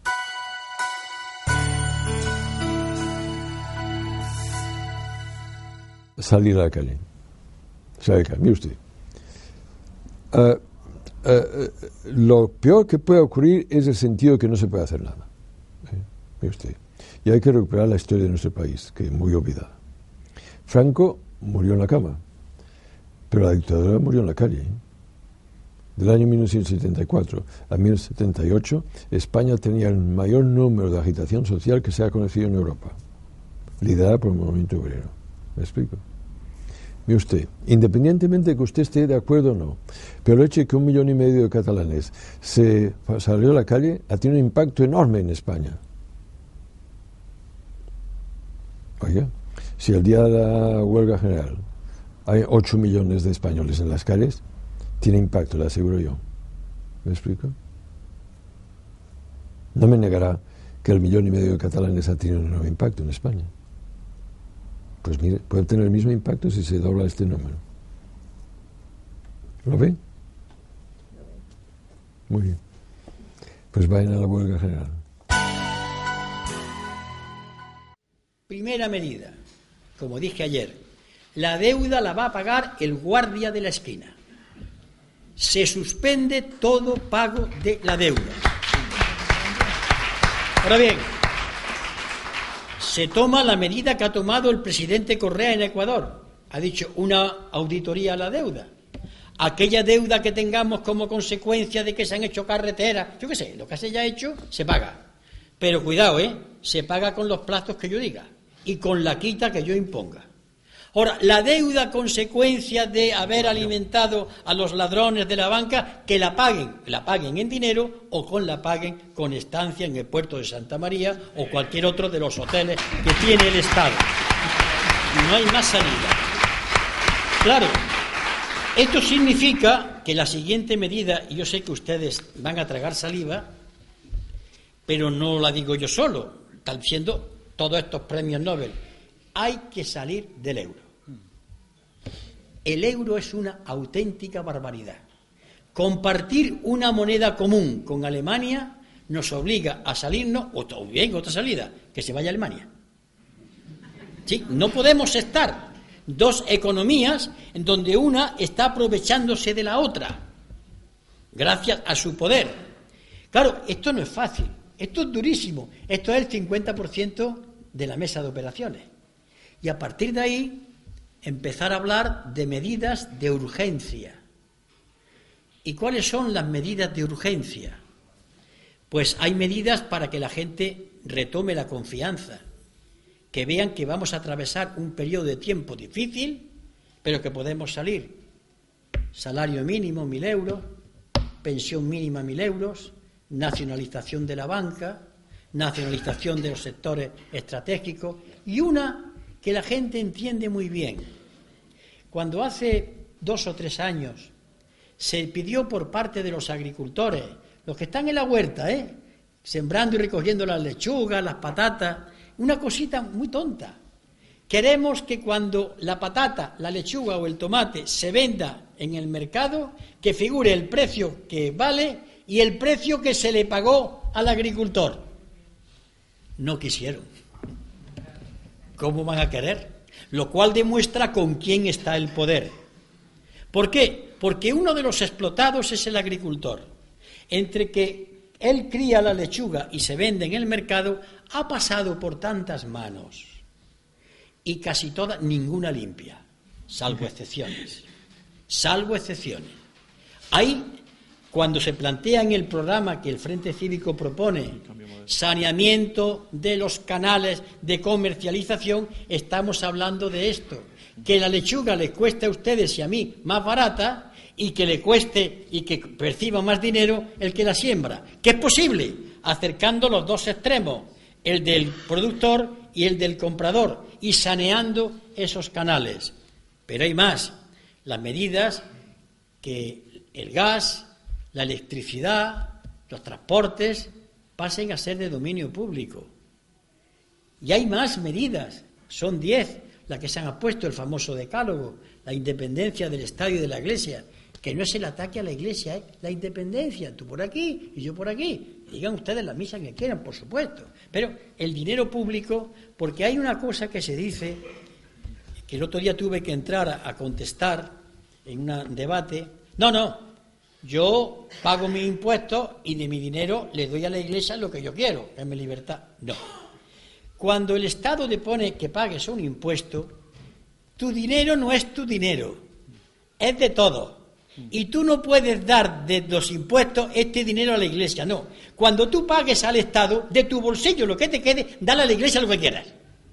Pero no des la parte que le tienes que dar al Estado, no se la des a la Iglesia, tú le das después. Es decir, dar a Dios lo que es de Dios y al César lo que es del César, es que hay que darle al César el impuesto. Y a Dios nuestro Señor, representado parece ser por la Iglesia, le das de tu bolsillo lo que tú quieras. No mezclemos y ni confundamos términos. Es una de las medidas que se propone. Y como ya no tengo memoria, me están señalando. Bueno, banca pública.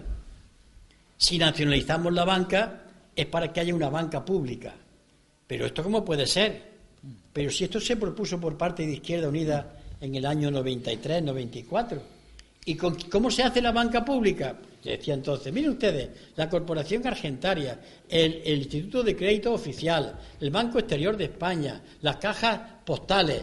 Había bancos pequeños del Estado, el Banco de Crédito Local que le prestaba al Ayuntamiento, y creamos la banca pública, que preste más barato, pagándole también de esa banca pública. Bien, ¿y esto quién lo va a hacer? Con lo cual ya abordo el final de mi intervención. Ante esta situación sale de la gente, a veces orientado desde determinadas tertulias, una serie de ideas. Otras elecciones, vale. ¿Y quién las gana? ¿El PSOE? Bueno, vale. ¿Y las gana el PSOE? ¿Y qué? Porque yo todavía tengo memoria de que el año pasado, cuando se cambió la Constitución, fueron de la mano de Rodríguez Zapatero y Mariano Rajoy. Y que se cambió la Constitución, ¿saben ustedes para qué? Para que se dijera en el artículo 135 que el pago de la deuda a los bancos alemanes está por encima de los gastos en educación y en sanidad. Lo primero que hay que pagar. Esto es tan grave que un gobernante firme, que primero hay que pagarle a un deudor, a un acreedor extranjero, en detrimento de la población, tiene un nombre muy feo, pero lo digo públicamente, a ver si hay un juez que me lo diga. Se llama delito de alta traición para su patria. Delito de lesa patria. Pero estamos tragando. Así que elecciones, pues bueno, podemos esperar que Izquierda Unida es muy pequeñita. ¿Creen ustedes que va a pegar un tirón? Imposible. Y aparte de eso, necesitaría un entrenamiento. Hay quien dice, aquí hace falta que llegue un hombre con 2 riñones. Ya estamos perdidos. Es el grito de la desesperación tonta. Porque hasta ahora, lo poco historia que yo sé me ha demostrado que estos hombres siempre se han puesto del lado de ellos.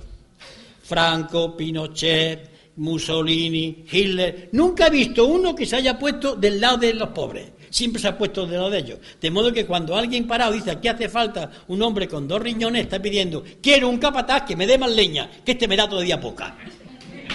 Es decir, la mayor sumisión que puedo entender.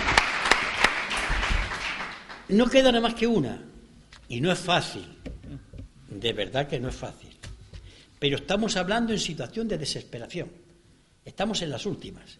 Estamos en un momento de excepción Y en los momentos de excepción son soluciones de excepción. No son perfectas, no están hechas con tiralínea, pero son las que pueden darse. O la mayoría toma esto en sus manos, o aquí no lo arregla nadie. ¿Y quién es la mayoría?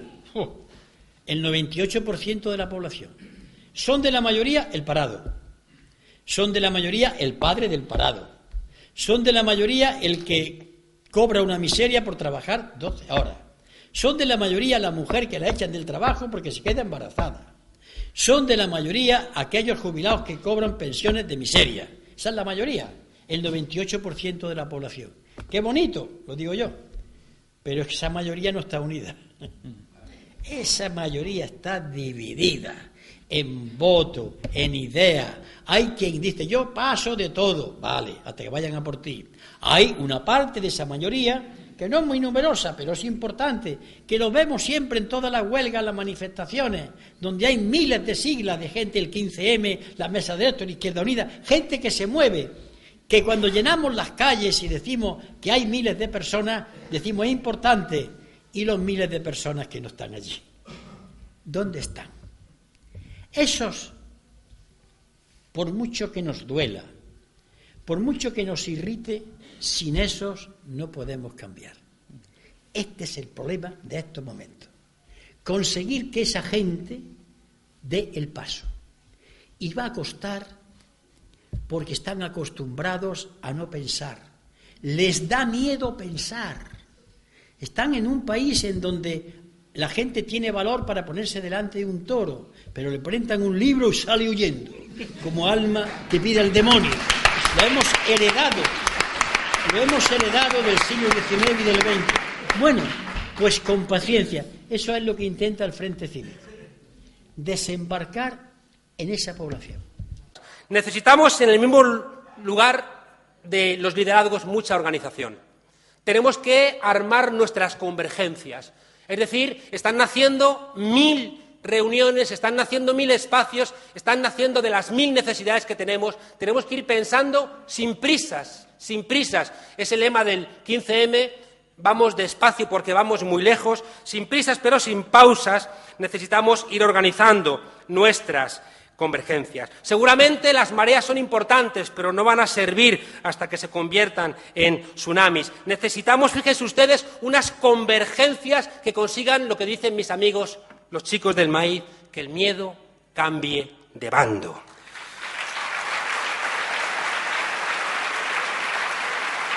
Y por último, para terminar, necesitamos muchas ideas.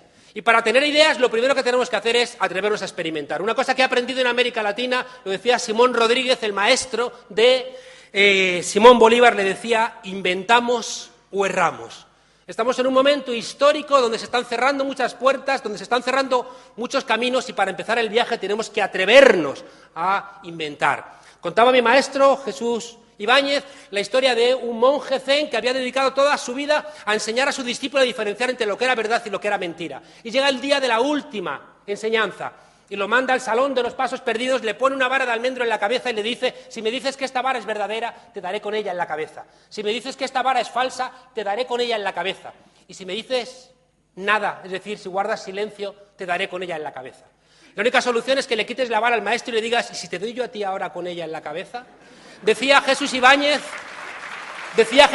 que cuando algo es necesario e imposible hay que inventar una nueva dimensión.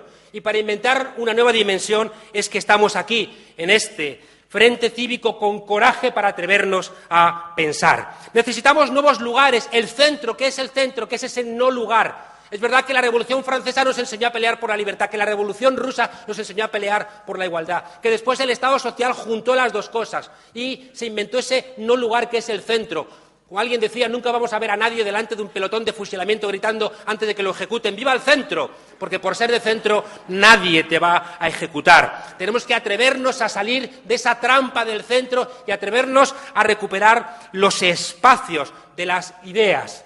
Tenemos que ser capaces de volver a entender cuáles son aquellas ideas que emancipan y aquellas ideas que regulan. Tenemos que tener ideas acerca de qué tipo de Europa queremos, no esas cartas que mandan como si fueran realmente los amos del mundo, porque igual es verdad que lo están siendo porque somos todavía obedientes, esas cartas que mandan desde la Unión Europea diciendo que hay que aumentar los despidos, que hay que bajar el número de funcionarios, que hay que aumentar las privatizaciones, que hay que acabar con la negociación colectiva, que hay que liberalizar los servicios, que hay que reducir las pensiones, que hay que reducir el sector público. Sabemos cuál es el modelo de ellos.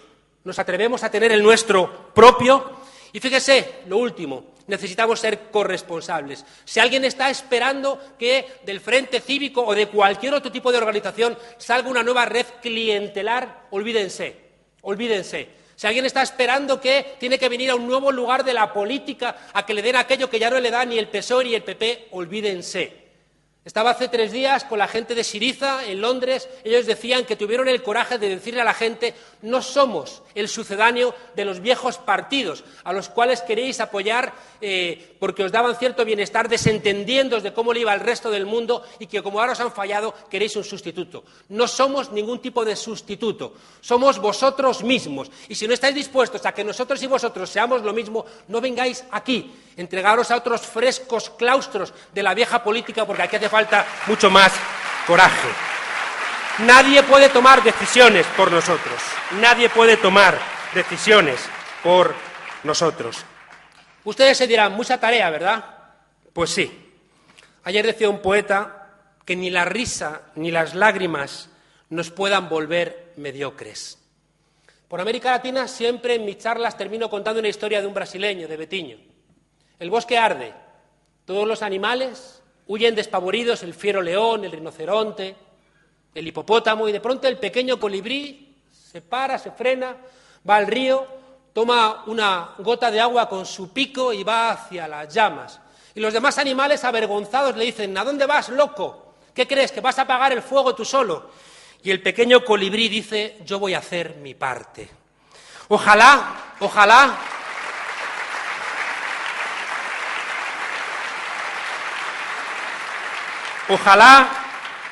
por respeto a los que pelearon antes que nosotros, a los que anticiparon nuestra rabia, ojalá por respeto a todas ellas y a todos ellos, hagamos cada cual nuestra parte. Y ojalá yo haya hecho hoy mi humilde parte compartiendo con ustedes estas reflexiones. Muchas gracias.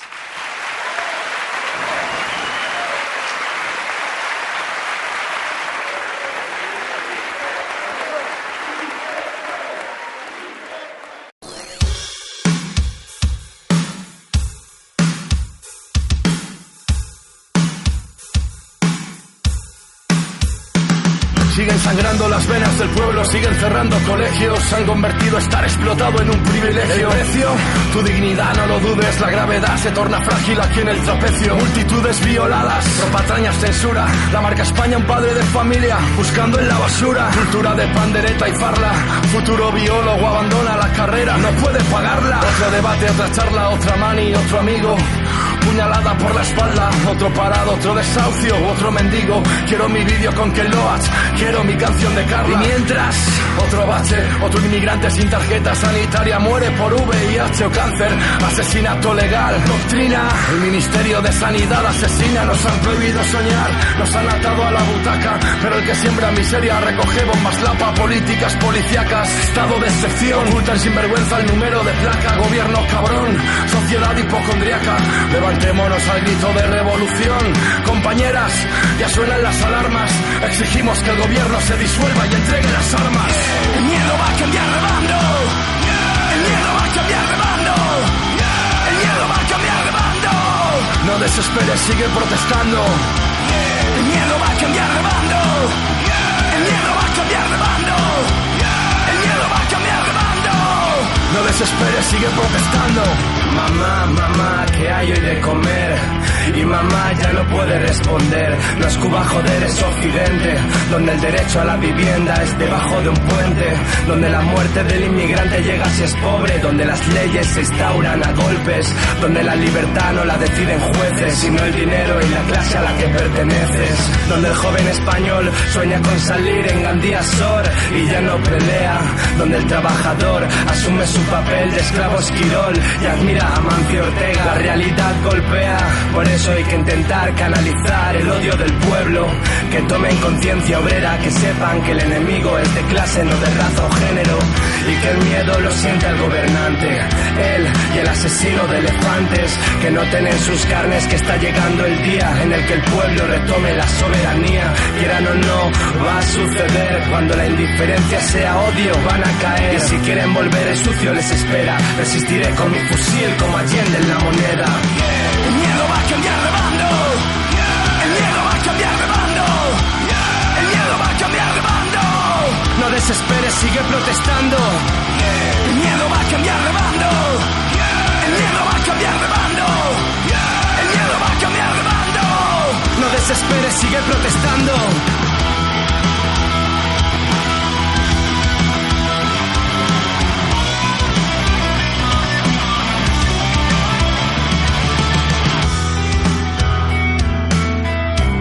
No desesperes, sigue protestando.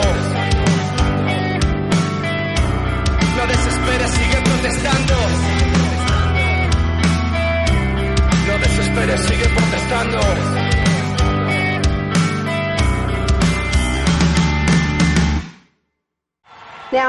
Últimamente se han trazado muchos paralelismos entre Obama y Franklin Delano Roosevelt.